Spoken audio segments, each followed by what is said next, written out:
Hey, everybody. Welcome to the Growthentic Podcast. I'm Shane Chalupa here with co host Sam Lee. Ep.6. Thanks for tuning in. We talked a lot about health this week on the personal side of things. Shane, myself, we're dealing with our own kind of health issues and setbacks. But a lot of good can come out of this with the right mindset. So we dig a bit into that. I think we key in a lot about resilience, finding ways to navigate some of those curveballs that life will inevitably toss at you. So stay tuned for that. And then we round off with our typical business updates. I think there's a lot of fun and exciting things happening on both fronts for Obnovid and for KeyRise. As we're building businesses rather than creating jobs for ourselves, there's definitely some key areas that all founders need to be focused on. So we tried to distill it down to some key areas, whether it's sales and marketing, delivery and execution, building standard operating procedures. There's a step-by-step way that you can really help the trajectory of your business. And so just join us for this one. I think there's a lot that you can take, some really good nuggets here as you're thinking about starting or building your business. We hope and we're confident that there's something that's relatable and can be an actionable insight for you guys. So excited for you guys to listen. And thanks again for tuning in. Yeah, thanks so much and enjoy. Hey, Shane. Hey, Sam. Good afternoon. Happy Friday. How you doing? I'm good. Good to see you, brother. How's your Friday going so far? Likewise, things are fantastic. We got a lot going on. It's been a busy couple of weeks since we last caught up. I know a lot of updates on your side, and I've got a bunch of updates that we can put into different buckets, both on the personal and then on the professional/business front. So excited to get into those and explore what's going on. Maybe also talk a little bit about a few different coaching, kind of personal development and coaching items that we've got at the end. So it's worthwhile to stick around on this one. Yeah, so much to cover off on since the last time we filmed. But before we do, man, I'm one of those guys that like abuses my calendar to like keep up to date on just business stuff, but also personal life stuff, anniversaries, milestones. And if I'm not mistaken, is it your birthday today? Yeah, you got it. Thank you for that. Happy birthday, brother. Yeah, much appreciated. It's fantastic to be able to do this recording and podcasting and discussion and catch up and all this and encapsulate it here on the day that it all began. Oh my gosh. Well, before we get to any updates, man, any plans for the birthday? Let's see. So not too much for today. It's been a busy work day being on a Friday. So we moved most of the events to tomorrow, and we've got a babysitter that's coming to watch our kids. So Mary and I can get out for a hike. We're going to have some really nice sunny weather tomorrow, warm weather. So we're looking forward to that in the morning. And then we've got some close friends coming over, extended family coming over for a little dinner action early tomorrow afternoon. And that'll pretty much be it for this weekend. We got a lot going on the business front and then with the kiddos, but looking forward to spending a lot of good family time together and just enjoying it. Awesome, man. Sounds like a great day planned, and yeah, hopefully you guys can take a second just to like relax and shower you with a lot of love, man. You deserve it. You put in a lot of time, um, to take care of yourself physically, mentally, leading the family in so many ways. So, I'm sure the family wouldn't be where they are today without, your guidance and just the strength that you provide day in and day out. I know it's not easy, but yeah, hope that tomorrow is just filled with just really great conversations and just, palpable love, not only from family, but sounds like you have a bunch of friends coming over as well, which sounds like a lovely day. Yes, yeah, really appreciate that, and it's it's just a lot of gratitude is the word that I would say here, and really living in that abundance and gratitude kind of mindset and state of life, and it's gone a long way. So I very much appreciate that. I think that's such a perfect keyword to describe. And let me take the mic here just to give a quick update on the personal side of things. I mentioned this on some of my socials, my LinkedIn posts, and those close to me, know what's been going on. But gratitude has been, a key word in my mind for a couple of weeks. For those who don't know, I went for emergency surgery to reattach a detached retina, which was shocking at my age without any like traumatic event. No like elbows to the eye playing basketball or a golf ball hitting my eye, like nothing traumatic. It's pretty crazy that, someone that has really bad vision can suffer just random retinal detachment, just not to get so technical, but from the eye becoming more elongated from it suffering from myopia. It has a very high tendency of getting detached. So went into emergency surgery, everything went well. So grateful and thankful for an incredible, doctor and staff that was so supportive, explained everything, along the way. Recovery for the first week and a half has been very, very good. Should be fully recovered in the next 2.5 weeks. So, yeah, now looking back at it, I'm so grateful. Of course, the last couple of weeks have been a roller coaster of emotions. But look, I think that term gratitude has been just everywhere in my thoughts in the last couple of weeks. And this one video that I saw probably a few years ago kept coming into my mind. And it's this professor explaining to his class the important pieces of your life, like what you should be prioritizing.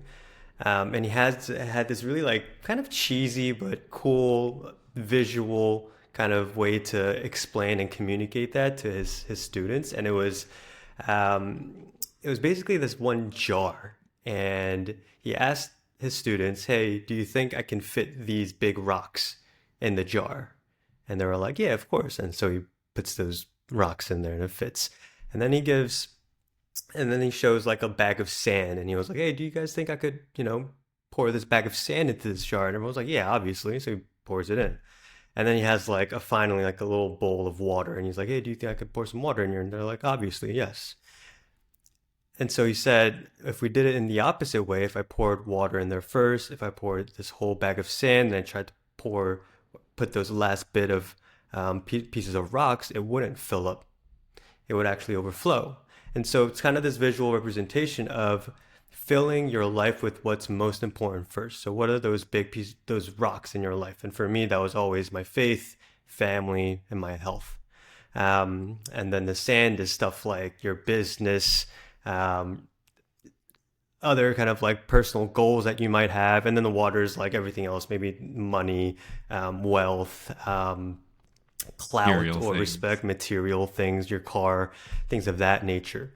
And that video kept popping up into my head because in my 35 years of living, I've never had my rock kind of taken out of my priority, right? My faith, family, and health has always like been things that I've cultivated. It's never been stripped away from me. Thank God that no one close to me has passed away. So I've never had to really deal with the feeling and the emotions that come when something's taken away from you, as I had to deal with in the last 2 weeks, which was my health.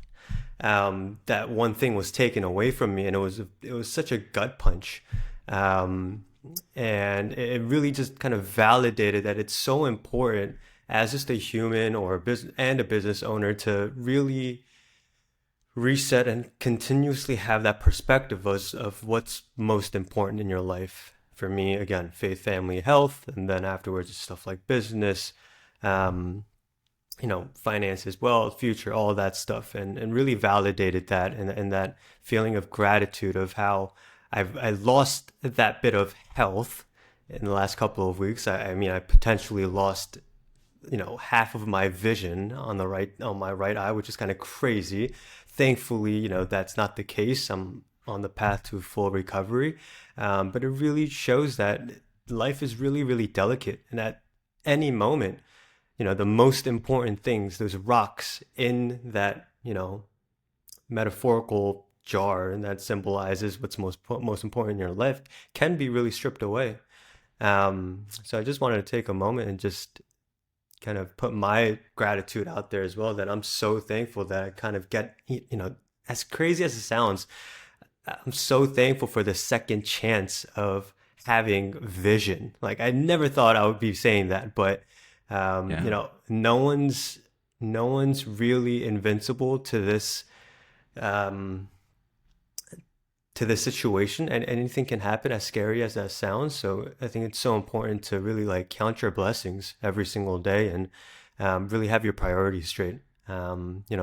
Really understand what are those things that are most important, and make sure you're really protecting that in the best way possible. Man, thanks for sharing that update. And first off, so happy to hear that everything went well and the recovery is going as well as it can, and hopefully on a good trajectory here to be fully recovered in a not too long period. But a lot of the things that you mentioned there resonated with me, particularly with some stuff going on in our life as well, and how we've been approaching it. First thing I wanted to say is I think the video you watched, this is serendipitous because you watched that from a different context, and I've actually watched that video coming from a totally different angle in one of the books that I read. And one of the like core planning frameworks that's out there, I actually have a copy sitting over here. So business coach and program that I'm in is Dan Martell. He has this thing called the preloaded year through his old company. And ironically, it is very much structured around exactly what you just said. And I'm just going to show it here so that people don't think I'm making it up. If you see that there, it says the rock builder.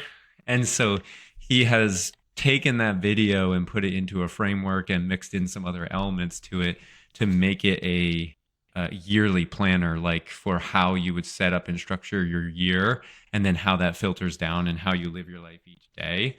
And man, the way you described it is so powerful, and really a lot of this episode could definitely, and I think will be definitely dedicated to talking about those big rocks, because a lot of the other stuff is definitely tertiary to those big rocks. And so, yeah, first when you were saying that, man, I was like, oh my goodness, I've got a sheet of paper like literally right next to my desk that goes into the exact concept you were saying, and then taking that into a framework for planning your year, and how important those big rocks are. And the other point I wanted to go into, and that really came to mind when you were talking about that, is the importance of having those steadfast big rocks in your life per se, that are in your container, your life, having those really pretty defined and things that you focus on daily.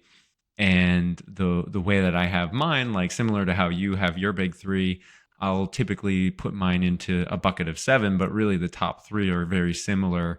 And for me, that first one is health.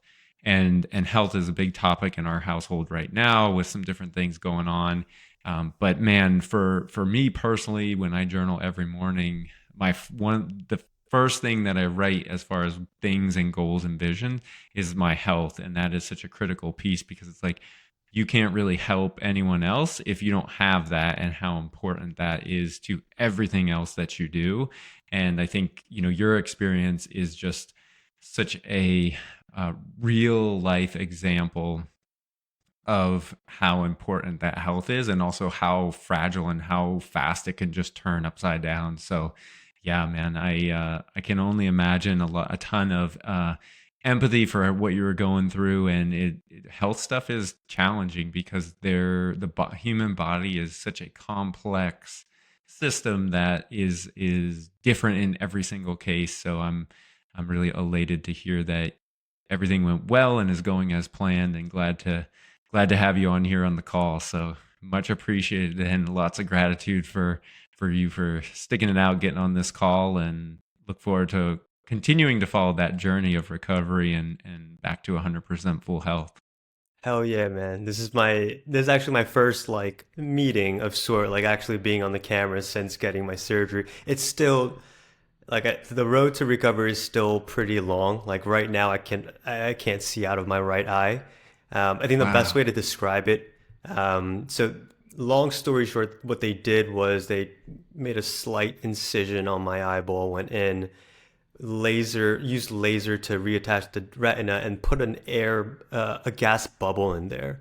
And so for the first 7 days, I had to like maintain a face down position so that gravity allows the gas bubble to rise to the back of my eye to kind of help seal that attachment.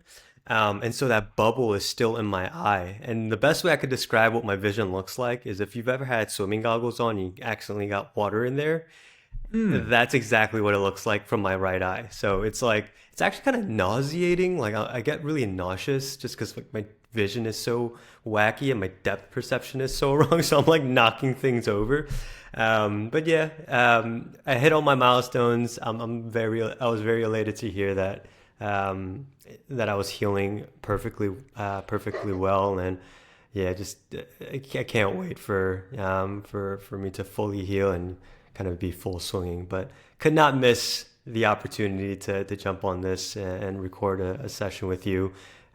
Feeling great, feeling really grateful. And in fact, I started to get into the mindset of like, by the grace of God and just having really great support systems around me, I'm at a place now where I can like look forward and get well, which is an amazing spot to be in. And then I came across this one quote that I want to share with you and all those that are listening as well, which, um, you know, whenever something happens in your life, I always like to look at what the silver lining is. How can this challenge make me a better person, whether it's through, actual acts or just a new way of thinking. But there was one quote that resonated with me so hard, and the quote goes, "Life has 1,000 problems until you have a health problem. Then you only have one problem." That really sums up how I felt the last couple of weeks. But what I realized was there's so many people, even as I'm talking to you and we're having a dialogue, even, the doorman in the front or the random person that I passed by on the way to Walgreens or whatever, they're probably dealing with that one problem as well. So having the empathy and the awareness to treat people and give them the benefit of the doubt that we all share the challenges of life, but there's probably people that are challenged with that one problem, that one health problem that makes all other problems in their life so obsolete.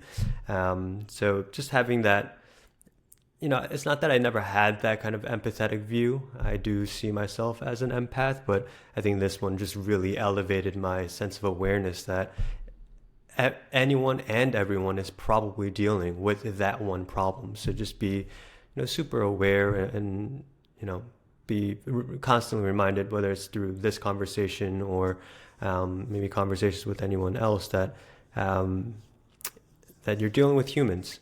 Whenever you're having a conversation, just be empathetic and aware that they might be dealing with, some problems and challenges that you could not even imagine. Yeah, no, that is so true and such great advice and something that, the 14, 18, 25, and maybe even late 20s version of Shane would not have appreciated nearly as much, especially in the teenage years, like those 14 to 20 kind of years. Definitely a different approach and thought and view on life. And now really try to go out and live every day to be empathetic because you just don't know what other people are going through, and it could be health related, it could be a number of things, and you just never know what's going on in other people's lives. But I'll tell you what, once you start making the conscious effort to monitor the thoughts in your head and the discussions that you're having and your emotional state in those discussions, it's really moving and exciting and makes the world just feel like you go from black and white to color. and just the vibrance and excitement and joy in life when you're bringing that out, and even making other people's day better is just so awesome and such a great ethos to live by when you're going out each and every day. 100%. It just gives more purpose to each and every day. Like each moment, um, you don't you think about how you can add value, um, and it's just a refreshing way to live life, I think. But uh, aside from all that stuff, because I could go on days, but that's kind of what I've been thinking and talking about every single day for the last couple of weeks. I'd love to hear some things going on your end outside of Obnova. We'll get into more of the business side of things, but what's been happening on your end outside of the business world? Yeah, on the personal side, might everybody might hear in the background a little bit of my dog Hudson is having some fun on the Friday afternoon. I think the kids are outside. He wants to be out there. But yeah, so on the personal front, we've been about 2 weeks since we last caught up, and I would say the two biggest things on the front of my mind right now are number one, health as well. So it's interesting going through this transformation process, both mentally and physically. A lot of ups and downs. And I've come to this realization after really thinking about it and journaling about just life and goals and visions and things that are happening day to day, that in my mind, and maybe a lot of other people's mind, is that life seems pretty linear and a linear growth, let's say. But I'm very quickly at every turn realizing and being reminded that it's not necessarily a linear growth. It's a lot of zigzags, or like a sinusoidal wave that is almost, if you were to look at the stock market, is probably a good visual of what that would kind of resemble, of like up, up, up, up, some down, down, down, up. And so a lot of that going on. And I would say on the health side, for me personally, was planning on participating in my first ever Spartan race and doing the Spartan Ultra, actually in New Jersey, not too far from you, at the end of April, but ended up during my training sequence at the end of January, hurting my left Achilles. And so we had a little bit of like damage there, nothing major, just some like connective tissue that got damaged and torn up a little bit. So we're in a bit of a recovery state there, and was hopeful at the end of January that it wasn't as bad as I thought it was, that it would recover. And every time where it's gotten to the point of like testing it, and I've gone out and tested it running and things, it's just been put me back further. So made the call a few weeks ago to just table that, and we're going to push that registration forward to 2026, which is okay. We've got a lot of things going on right now, and it's allowed my training to kind of match what I need to do and not keep pushing that limit and making it worse. So, and that's a hard thing for me to do, because growing up, it was certainly a lot about just, grit and getting through things and working through injuries. And when you're younger, you can get away with a lot more of that, versus now you really have to listen to your body and try and figure out how to push that threshold, and if you need to go into recovery, to listen to your body. So that's been a little bit of a mental setback, but have come to terms with that, and we'll have some other milestone events that we'll put in later this year. Hopefully we'll hit a marathon in the fall, provided everything's going well with the recovery. And right now, not in any pain, can still feel it a little bit here and there. So we're on the right road. It's just going to be a slower road to recovery, especially with the Achilles area and ankle area. It's just something that you use constantly unless you're sleeping. So it's one of those things that are similar probably to how you feel with the eye. It's like something that you use all day, every day until you're asleep, and it makes recovering and not using it very, very challenging. So we had a little bit of setback there, and then which is okay. And I would say the book that reminds me, like you had your quote there, what this reminds me of is I love the book "You Are a Badass" by Jen Sincero. It's just such a witty, fun book that has so many true statements and thoughts in it about growth mindset and personal development.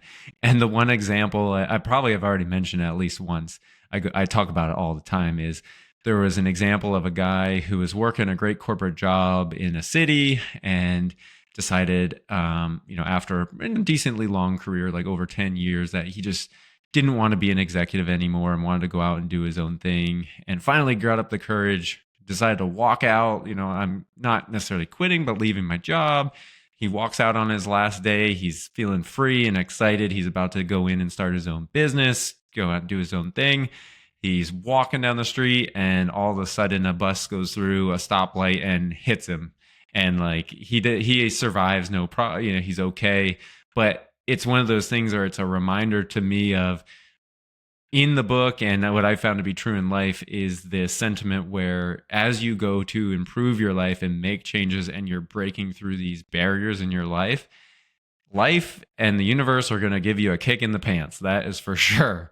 And it comes in the weirdest ways. And you probably may feel a little bit similar, where the timing is just too serendipitous and too close to it for it not to be something in the universe that's trying to set you back into your kind of normal, your normal average, I would say, energy state. And when you're trying to break out of that, like, the universe is going to push on you to make sure you're ready to go to the next level. So I always go back to that, because anytime something happens, like, oh, here comes the bus, and it's just like one of those things where you got to get back up and you keep going. And those are the moments where it really separates and tests how bad you want it. It separates the people who know that they want it and keep going, versus going back to your default energy state, kind of your default frequency and what you're putting out there into the universe. So, so all that being said, bring it back around, like, just from the health standpoint, having some things as you're pushing your boundaries, things break down, you're going to have setbacks.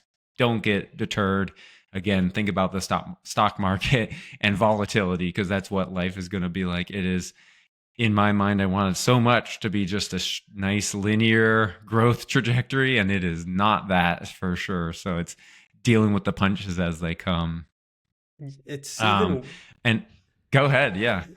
dude, it's so like, it's even worse when those punches. We got visitors. We got 2 visitors. Say hi, girls. Hey. Are you saying happy birthday? Oh, thank you. Aww. All right, I'll be out in a little bit.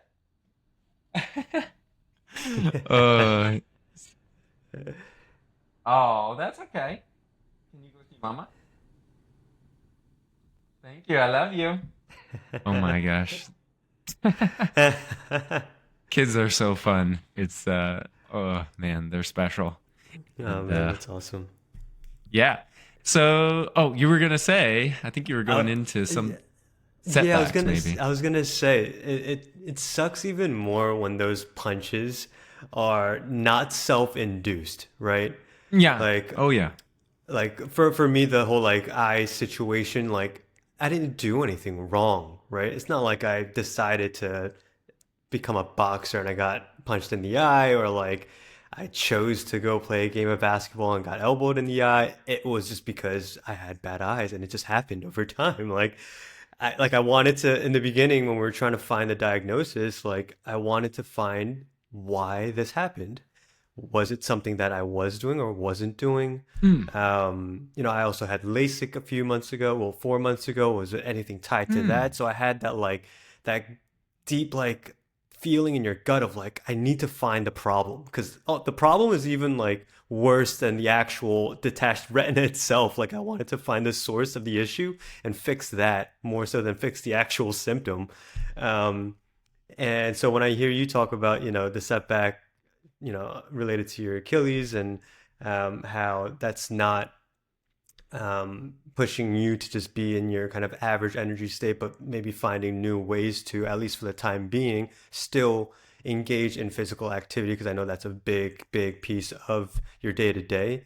That's super refreshing to hear. It seems like you've gone through kind of the ropes of like being kind of like, this really, really sucks. I'm going to be in my feelings a little bit, but hey, let me look at the silver lining here. It aligns to how much energy that I need for the business right now. It's not like, the event is out of the picture. It's just delayed a little bit. Maybe there's a different event later this year to pursue and put a bit of a training program around that. So very refreshing to hear. I think resilience is a key piece, when it comes to things like this, especially when it's health related. Even for me, I can't exercise for a solid 1 to 2 months, which really throws my training block pretty far back ahead of the marathon coming up this fall. But look, I'm adjusting, putting a different training program together, and in fact, it's like getting me more excited. Like, can I actually hit my goals in a shorter amount of time? I'm gonna push the limits. Hopefully, life doesn't throw any more curveballs. I'm sure it will, but all these little events definitely makes us stronger. Yeah, that's all it is. Yeah, and I've also come to terms with like enjoying the journey, and this thought process is a confluence of the two things that we're talking about with health and appreciating every day and how fragile life really is, with also strengthening and growing from the setbacks that are going to happen in life. And that really those two things combined, you are going to become a stronger person. You're going to grow in all facets of your life. And for if you embrace that, it is such a enlightening and rewarding experience because you get into this kind of flow state of life, and no matter kind of what gets thrown at you, you're pliable and you're enjoying that life in general and that vibrance. And that has been definitely top of mind for Marion and I with all the stuff that's been going on, especially on the health front of like just yeah, don't take any day for granted. Feel the gratitude for each day waking up. And another like one that I like to think about each morning that I'll write in my journal is, not only to just focus on the present moment. Typically, if you're thinking a lot about the past, it'll be more of a depression type feeling if you're doing that, because you're going to latch on to maybe something that's a little bit more negative. And then if you're thinking a lot about the future, it'll lead to a more anxious state. Whereas if you're kind of filtering your thoughts and monitoring your thoughts, which is not easy to do, but if you get to that state and you start kind of pushing those other ones out and focusing on the present moment, it really does make you're kind of in that flow, and it makes life really, really vibrant and exciting. And no matter what gets thrown at it, you're kind of having that gratitude and appreciation and excitement each moment, each day. And really, I think that is one of the keys to happiness, is really being able to live in that present moment, enjoy each moment for what it is. And the one of my favorite things to write back to the journal is in the morning, I'll say, have fun. And don't forget, you're spinning around the sun at some ridiculous speed in a universe that is expansive and pretty much near infinite. And there are multiple universes. And so like, really, when you think about life, it's like, it's not as serious as what it might be in that particular moment. Like, you're living on a rock and we get one chance at this. So we got to just make the most of what we're given and just roll with it. Yeah, I think that's a good segue to what I want to share a little bit later, just around kind of the mantra that I'm living by as far as growing my business. So let's just earmark that. But before we get into any like business updates, I want to dig in a little bit further on kind of where you're at personally, especially with the bit of the setback that you had. Just honestly, from my learning and just out of curiosity, right? When it comes to like fitness, that's a key kind of way that you center, your days, right? It's like, I think in that Dan Martell coaching program right now, I always see you posting like, tire your body, tame the mind. Is that the phrase that you use? Or Yeah, that he uses? exhaust the body, tame the mind. Yeah. Yes, exactly. Yeah. So, with a setback like this, where that bit is taken away from you to a certain degree, right? You might be doing different type of physical activity, maybe less on the lower body and just on the upper body or whatnot. Um, do you find yourself leaning into more of the other core areas of your life that centers you, whether that's journaling or um, I can't even think what else, faith or planning or whatever, the other cornerstone pieces that kind of ground you and centers you. Do you lean more into that stuff, or do you try and find other ways to still have fitness be a key part during this time of setback? Yeah, great question.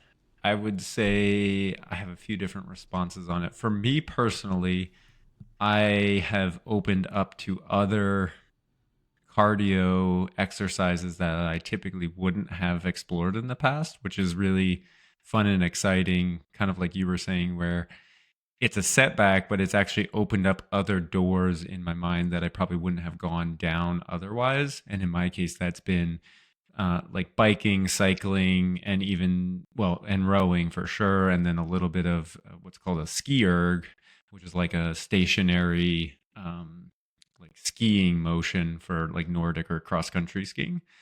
And using those mostly upper body focused tools, slash the bike being a lower body workout and cardio, but the ankle movement and stress is a lot less than like running.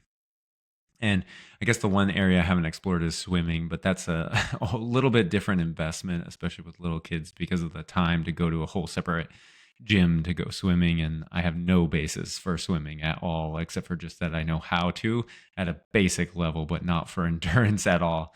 But that could be something in the future. And right now, though, I've really opened up again to the cycling, and that's been really fun because also I traveled like a week and a half ago for some business work up to Boston, which was great. And the hotel had a Peloton bike, which was amazing because I had never used one before, and I was able to get really, really amazing workouts in and get to that state that I would typically get in while I'm running, as far as, yeah, exhausting the body, going into different thresholds in the mind and the body, pushing forward and kind of through those areas. So that was exciting for me to find something else that's a new avenue to be able to continue to build myself and keep somewhat of an endurance and cardio going while recovering. So that's huge. And I would say outside of that, that's been the way I've handled it. But for sure, like even in your case, that would be really, really challenging not to be able to exercise at all in a strenuous fashion. And I could see if hypothetically for me, I think I would probably go into spending that additional time on anything that I could do that's somewhat even physical, but tying in something like more reading or self-development. Like I would probably, the time for fitness is a self-development piece and investment. So I would definitely kind of reinvest that time into something self-development, like maybe more learning or audiobooks, listening to things, and then also writing, journaling, and stuff like that. Yeah, 100%. I think resilience comes in so many different ways, right? Like in your case, where you're still able to do a little bit of fitness in different ways, just really doubling down and pursuing those opportunities. Whereas for me, post surgery, I certainly was for a couple of days just fully like, I am not going to do anything, just laying down, kind of being in my own feelings. But after that, it was like, all right, how do I make the best use of this time? I can't really do anything physically. I'm going to read a little bit more. I'm going to listen to more audiobooks and at least exercise the mind as much as possible. And now I'm like full swinging. I picked up a few books and leaning more into, self-development, but also like leaning into my faith even more, reading, Hmm. more scripture in the morning, spending more time in prayer in the morning. Hopefully that carries over even once I get the opportunity back to start running again, to start lifting weights and all that. So, yeah, I think it's awesome to take a step back and to understand how we are able to adapt and be, really test our resilience at the face of some setbacks, whether, well, in this case, it's more health related, but setbacks will come from a business perspective as well. Yeah. Oh, 100%. And actually, as you were saying that, the thought that popped into my mind of where I would go is meditation. So I have done a little bit of that, but I know that I have a ton more to learn and practice. And even though it's not necessarily a physical workout, there's definitely with meditation and getting into that tie with faith and spirituality. Um, that would be the area that I would go. That, as you were saying, it was like, yeah, I would be working on figuring out how to meditate, silence, and really, really test how far and how much I could learn and grow and do in that arena, because that's an area that I am working on a little bit, but I don't dedicate enough time to that right now. But it is something that's definitely moving and brings a lot of feedback into your life. And one one quick one that I think I've talked about it before, but one quick plug for what I use to meditate is a lot of the Joe Dispenza stuff. I'm not sure if you've ever heard of him, but he has some really great, just really based around gratitude, abundance, and self evaluation, and how you can use meditation to really alter your energy state and transform and change your life in a really powerful way. So, yeah, that would be kind of the route I would go after you said those few things that triggered that in my mind. Yeah, I could definitely validate that. Although I was more forced into a meditative state for the last week and a half, where I just was rendered really useless from a physical perspective.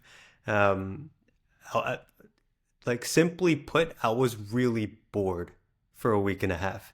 Bored Hmm. just only with my thoughts. Um, couldn't really be stimulated by the screen or my phone. Although I could look at the screen, it's just really hard to stay focused, having just vision out of one eye. Hmm. And that kind of time period of being bored was kind of powerful. Like you just start thinking and thinking and thinking about so many things. And in a way, it was kind of rejuvenating and it kind of recharged me to the point where, like, after about a few days where I felt like the recovery was starting to progress, that's when I started to kind of, pick up things again and start really focusing on my mental health, reading things, and um, getting my thoughts together for kind of this moment where I'm now kind of back sort of full swing, thinking about growing the business now again, getting back to where I was prior to the surgery with um, definitely a renewed spirit. Not that I think I needed an extra push, but I certainly, with the help of some books that I've picked up and some of the thoughts and kind of the deep thinking that I did, I feel like I have so much more clarity and certainly a lot more energy just from resting a lot. So really looking forward to sharing, those bit of updates in the coming months. Oh man, yeah, thanks for going into that, because that was a big question I had, is how you were feeling after being forced into that. And my initial thought was like, even with my injury, and maybe you felt similar, is you kind of have to go through the mourning process with yourself a little bit, and you feel like sad, upset, angry, and then you kind of go through all those emotions, and then you get to the other side and you find this like calm, peaceful waters. And yeah, it was really interesting to hear your bit about having a really extended period of kind of cleansing. And yeah, I would be curious if there was any additional big takeaways that you had during that time, and thoughts about for other people out there who, there's a lot of media around like dietary cleanses and different things, fasting, but there isn't a lot around digital cleanse, which is one thing that came to my mind. So I'd be curious to get your highlights of that in those areas after having over a week off. Yeah, for sure. I wouldn't say I really went on a digital cleanse, man. Like the one of my simple joys in life is having a movie marathon. Like I am such a Hmm. sucker for watching and rewatching films.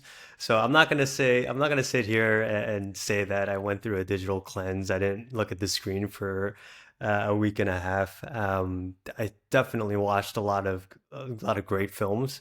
I think I think there's a lot of benefit that comes from watching really great films as well. But I certainly had some larger than normal time blocks of just deep thinking states and deep like meditative states, whether I was reading the Bible or praying or just literally sitting on the couch or laying down and just being in my Hmm. thoughts. I did go through some of those kind of typical emotional phases, when it comes to something like a setback or a big loss, or something Hmm. very traumatic that happens. I certainly was. I was confused.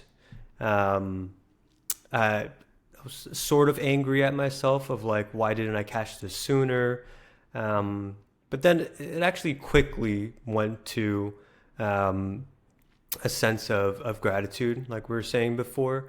Having an amazing doctor and a great staff around him, having the support system, like I just could not be filled with anything else but gratitude because the surgery was an emergency surgery, so it happened like that. Like I couldn't really prepare for it mentally. I was just Wow. in there for one checkup. So long story short, I was going to see doctors for like 5 weeks, and then on the last visit, which I wasn't anticipating any like news around having surgery, he said, "Hey, you need to. If you were my brother, I would tell you to get surgery right now." And so we only had like a span of 10, 12 hours to really like get our things and our minds together. So it was like that after that 10-hour mark, I went into surgery and I came out, and it was kind of this feeling of like almost excitement that we finally fixed the issue. Um, and so the last week and a half, it's been a lot of feeling of gratitude. And during those times of like deep thinking, I didn't have any like really deep kind of takeaways. I just felt so grateful to have another shot at having vision again, which is kind of crazy to still say, but almost a second shot at doing the things that I have been doing. So I had this feeling of like giving more Hmm. to everything that I do, to my faith, to my relationships, to my clients, to my business, just giving more. And that's the feeling that I got. And once I felt that feeling, it was all about, all right, how do I do that? And it was a lot of doing what I was already doing, whether it was scripture reading, meditating, having good communication with my wife, just being more present in those moments. And then for my business, it was let's not try and always figure it out by myself. Let me, pick up some things like books and audiobooks and try to learn more and get a little bit of guidance. And in fact, one of the things I did pick up is something that you taught a lot of our a lot of our listeners in our first episode, which was around goal setting. I started to put together a whiteboard of all of like my big dreams and some smart goals and how I'm going to attain or put together the steps to be able to attain those dreams. And so putting some more things into practice that otherwise was just in my head for a long period of time. So um, yeah, I think that's kind of the journey that I was in the last week and a half as I was kind of forced into a state of just, you know, just being stuck with just me and my mind to a certain degree. The main points there being really acknowledging the feelings that I have, and then once I came to terms and had this feeling of gratitude, wanted to give more in all areas, and then figuring out how do I do that. And it was really leaning into the things that I've been doing, but also picking up some things that I can use to kind of educate myself and putting things into practice. Man, that is fantastic. Thanks for sharing and going into depth there and giving us also the highlights. And I think one of the things that your experience, which was forced upon you, but that is also useful to talk about, that I have to remind myself of, as well as probably a lot of people, is whether forced on you or you are going to instate it yourself, is to take that downtime and have that time away to reset. And it doesn't necessarily have to be a vacation per se.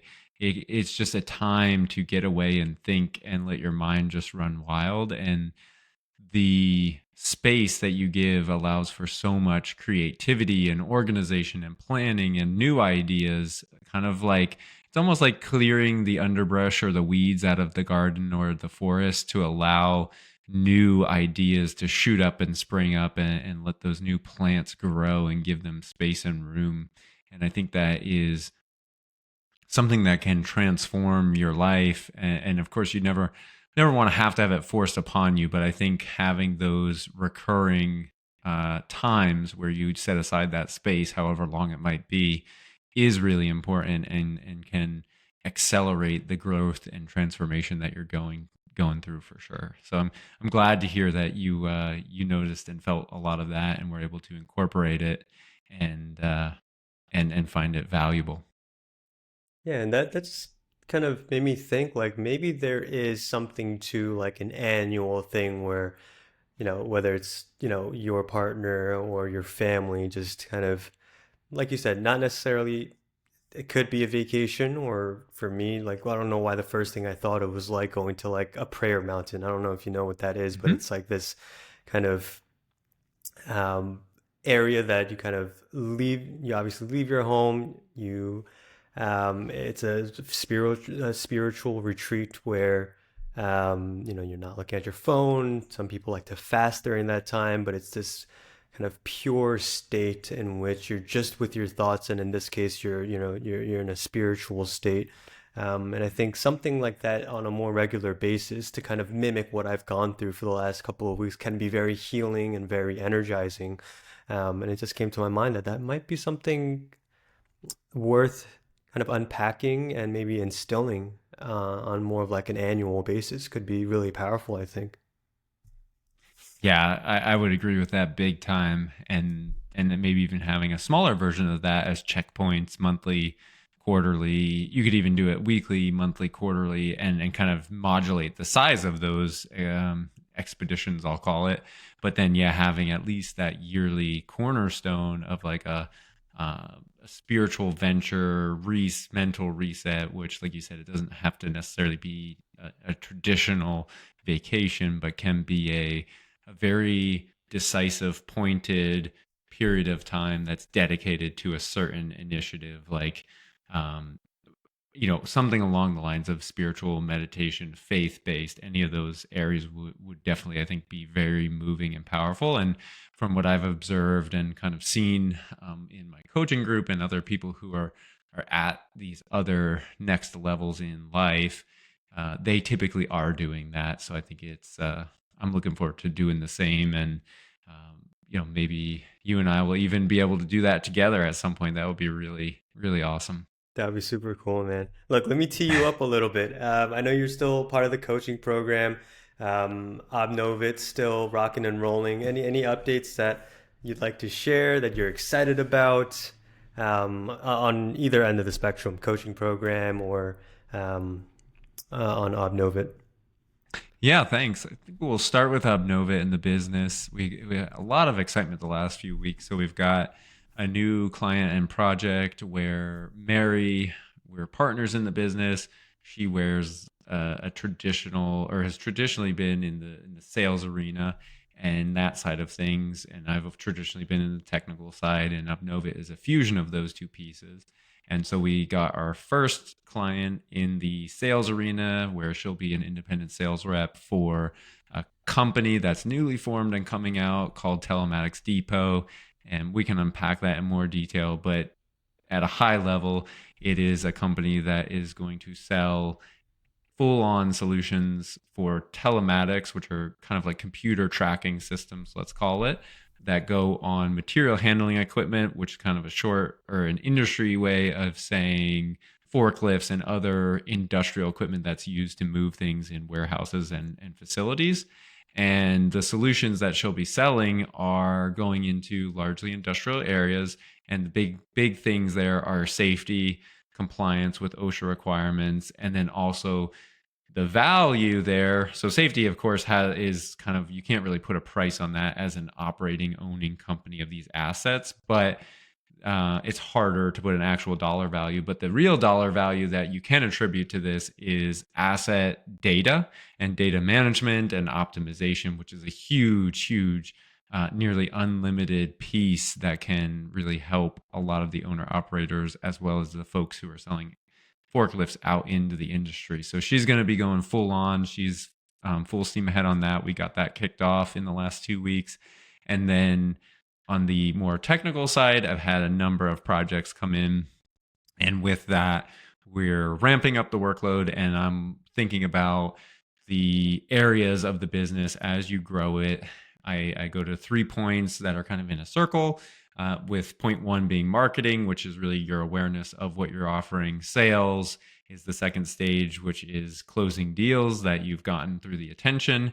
And then the third piece of the circle, or even a triangle, is delivery, which is all the execution of your work, from client intake, project execution, delivery, all the success metrics there.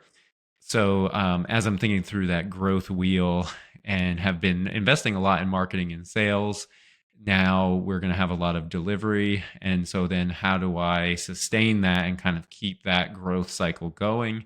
And for me, that looks like investigating, and we're kind of in an advanced stage of investigating and finding an EA, so an executive assistant, that will be joint duty between Mary and I, and will be handling a lot of the day-to-day admin stuff that is not only time consuming, but there's this time multiplied by energy value that is probably more important than just looking at your calendar and blocks of time. But it's actually those blocks of time multiplied by the energy that it consumes from you, and then figuring out which of those are the most important for me to handle, delivery, things that somebody else can't do, versus managing my inbox, managing my calendar, if there's travel involved, booking travel, like all the little coordinating steps, which you're well aware of running a small business. They can take on as much of that as I can give to them. And also, I mean, there's other more advanced things beyond that, like helping out with and handling posting and strategy and all the content for sales and marketing as well.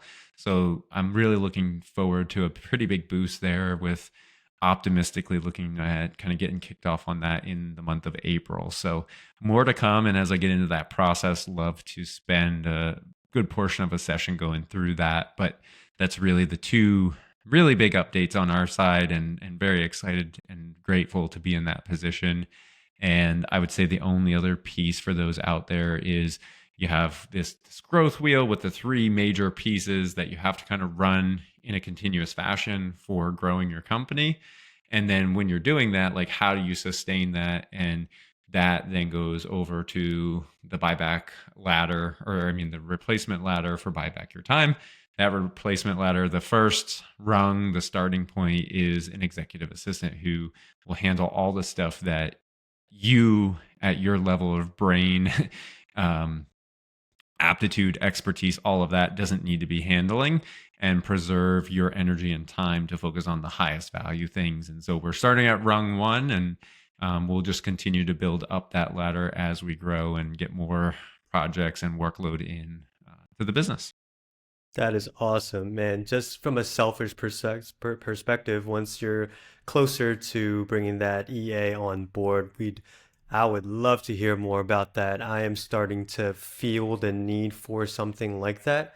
But it's just awesome to hear that the things that you were getting coached on and that you were actively learning about just 4-5 months ago, is now coming into fruition, right? You're building that pipeline, you're creating those problems in that triangle that you were talking about. That's kind of pulling your attention towards different facets of your business, and now you're thinking about how to run this in a more smooth and time efficient manner, where now you can really focus your time and energy towards those high value work. So it's so cool to see it all coming to fruition. It doesn't happen overnight. It takes a lot of work. It's the amount of time that you have to invest to shift between marketing and sales and come up with those sales decks and your standard operating procedures. It takes a lot of time. So a lot of kudos to you, man. I think there's still a lot of work to be done, but really an exciting position to be in right now, where you kind of know what to do, and you kind of see where your business can be by bringing on the right people and sticking to kind of your disciplined approach to things. So I'm really, really bullish on what 2025 has in store, and can't wait for you to share, more specific updates around EA and how you're building more standard operating procedures, maybe bringing on more subcontractors. I think a really exciting time, and so super cool for Mary as well. So awesome to see that both types of services and offers that you guys are providing are starting to kind of move for the business. Yeah, thanks for that. The one other thing as you were talking through that came into my mind that I've noticed over the last 6 months for sure is doing deep work in the what I would call the delivery space, like project delivery for your clientele, whatever product you're selling, takes a certain amount of brain power, energy, and time. And when I am switching between that and sales and marketing, like those two sides of my brain are completely different. And I am not very effective at going back and forth between those and like fitting things in. And so I know for sure that I am not in an optimal operating state when I'm trying to do marketing and sales and delivery. And I think that the thought in my head was like, when you said that, is like, even if you were a sales and marketing person out at working for a company, a business, and you're in marketing and sales, like you can benefit yourself even from having your own EA, because at that point there's this whole underlying amount of work that's like very foundational and required, like managing your inbox, your calendar, scheduling, travel, receipts, expense reports, updates in your CRM, all these things, right? Like that ultimately somebody else could do if you just funneled commands and prompts and text to it, and commands in a way of like a computer command, right? Of like, I need this, can you do this? And it's getting done for you. Like I think even just a salesperson would benefit from that. And one of the books that I read, it might have been 4 Hour Work Week, they even suggested like, if you are a high performing salesperson, don't be afraid to consider hiring your own EA, even though it's you're going to pay for it on your personal side of it. The benefit that you will get back is like a 3 to 4x multiplier is kind of what I've seen out there. And so even if you're just in sales and you have that, and then now if you are having like deep work delivery and you have somebody who can further help with project management, action item tracking, updating your whatever you use, Airtable, Asana, Monday.com, your tracking system and board, timesheets, making sure that you're getting your time in. Did you do this? And you could even just set it up to like text them, oh, spend this hours here. You don't have to go through all the different softwares and things that you need to go to enter that information. And they're just doing it in the background. Man, the return on investment, I think, is going to be huge. So I'm excited to earmark this point as a start for it for us, and then be able to in 3, 6, 9, 12 months look back and see what this decision does and the outcomes that it will generate for us. Yeah, totally. And I think that plays so nicely into, going back to, how I spent my time the last week and a half. One of the books that I've been reading, I'm like halfway through right now, is called A Company of One by Paul Jarvis. I think it's a really great book for solo entrepreneurs out there. I think it's perfect for someone like me who has now built a bit of a roster of clients, is on the precipice of thinking about, why do I want to scale? Like, why do I want to grow my business? And there was one thing that spoke so profoundly. And it was, those things that are so profound to you, when you read it, you're just kind of like, this was so obvious, right? But you just had to read it to really understand it. It was this idea of why companies want to grow, and there's probably a lot of reasons, but the author tried to distill it down to 4 things, and it came down to inflation, investors, churn, and ego. And kind of for obvious reasons, inflation with rising costs, your profit margins shrink. So you either have to increase, the cost of your services, or companies think about bringing on more help to sell more deals, to get more revenue, to offset, the cost of or the rise in inflation. Investors, obviously you want to pay off for the risk. You want to pay the people for the risk that they're taking to invest in your business. Churn is a big one. Just the thought of losing a client is a lot more costly to try and gain a new client. So a lot of companies think, hey, if we just scale, grow, bring on more revenue, we can kind of offset the churn that we expect. And then ego. Ego was a big one for me, and that one spoke a lot. Companies think about growing their business, especially in our day and age where, Silicon Valley and, just the tech industry at large has really reset the vision of the growth mindset for a lot of these companies. And so a lot of companies think about growing just for the sake of having that clout and the respect from their peers and from the market as well. So when I read that, it really put me in my place in terms of rethinking why I want to grow. And for me, it was kind of from an egotistical perspective. Like I had this kind of feeling of, wow, like I've done a great job for the first 2 years. I hit all my goals. Why not do it all over again, but do it at a 2x scale and make even more money and be able to share it on my podcast and, share it to my wife and my friends. And I realized that it was coming from such a bad place that was a road that was going to be very destructive for me. And I think the way that you're thinking about how you're growing your business is coming from a really good place as far as, your goals and your vision for Obnovit. And so after reading that, I took some time to reevaluate what my goals were for the second phase of my business. And I think the mantra, and I kind of alluded to this earlier in today's call, but the mantra that I'm sticking to right now is building a business not for anyone else, but a business built around my life.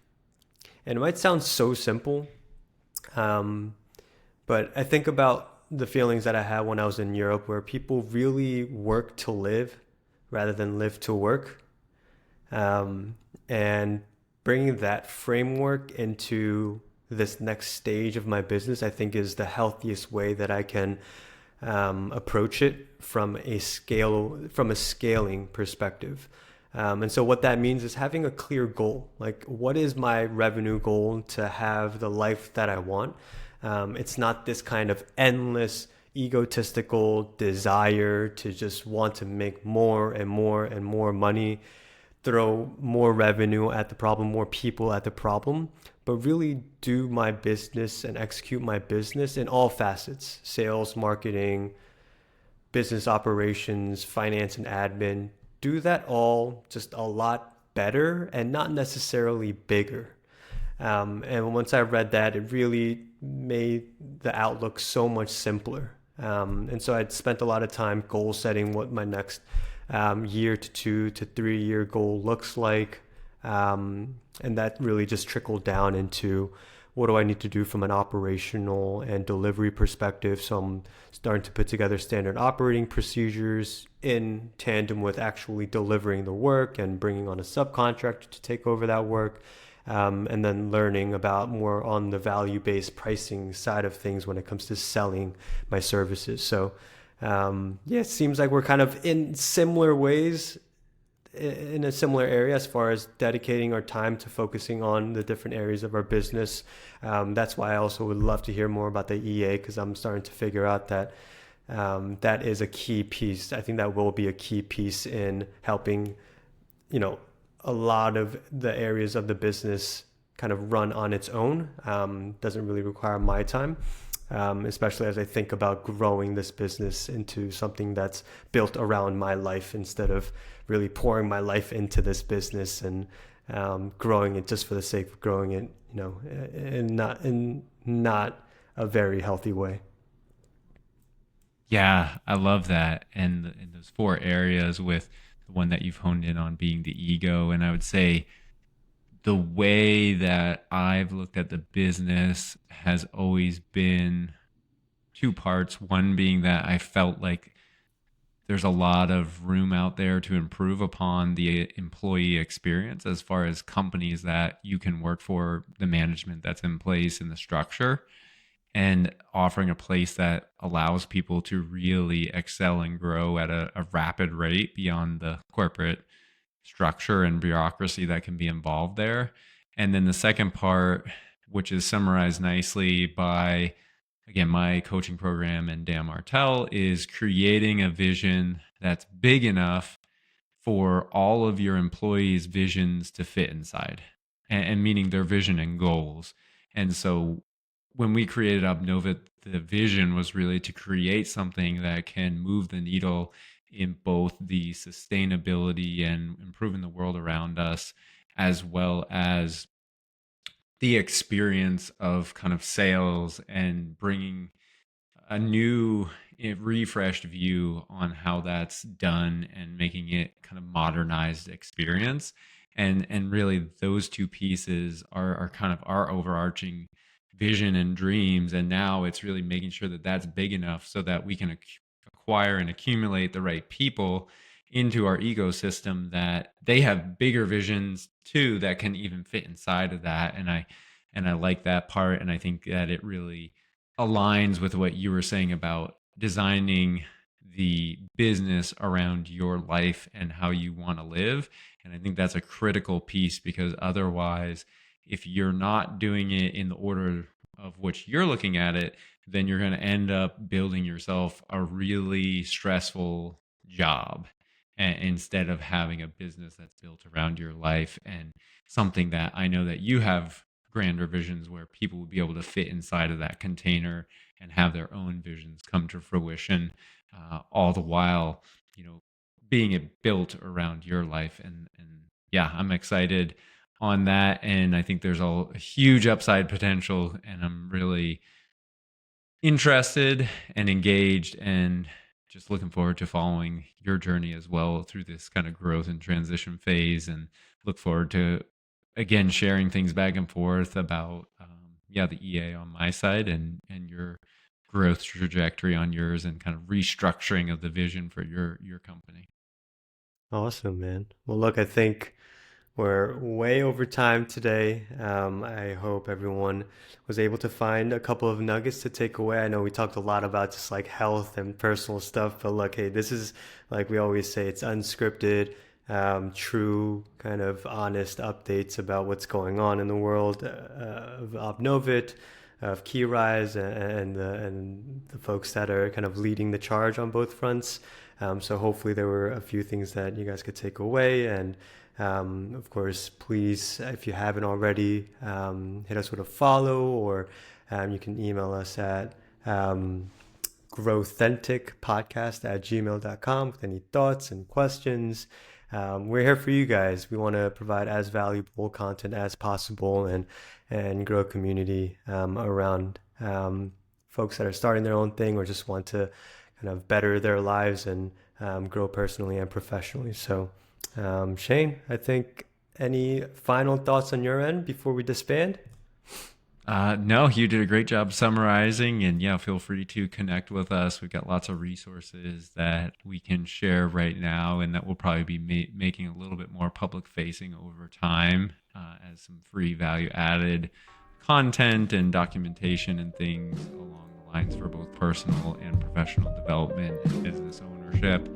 And I would just leave this conversation with progress over perfection, and knowing that life is going to throw curveballs, but consistency and just keep moving forward. And there's always going to be light at the end of the tunnel there for you, and a new beautiful view awaiting you on the other end of that tunnel. There it is, folks. Thank you all. And thank you, Shane. Yeah, thank you, Sam. See ya. Bye.